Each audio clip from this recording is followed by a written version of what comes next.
دخلت للسيت نتاع الويفا، شفت اخر فينال تشامبيونز ليج بين بي اس جي والانتر، فيه احسن ظهير ايمن في العالم اللي هو اشرف حكيمي، وعندي لي بيرفورمانس نتاع جي بي اس نتاع النادي الافريقي في المباراه الاخيره.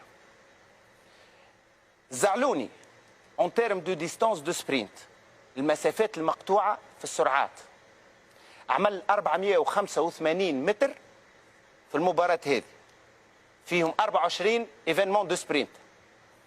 حكيمي في الفينال تاع بي اس جي عمل 474 متر، اقل بتسعة امتار من الزعلوني.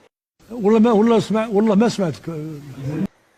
حكيمي في الفينال تاع بي اس جي عمل 474 متر، اقل بتسعة امتار من الزعلوني.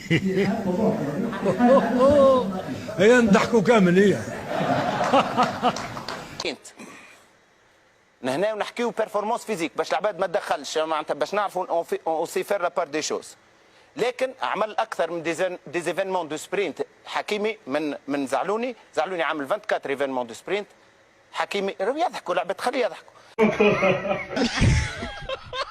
لا ماشي نضحك عليك، نضحك معاك.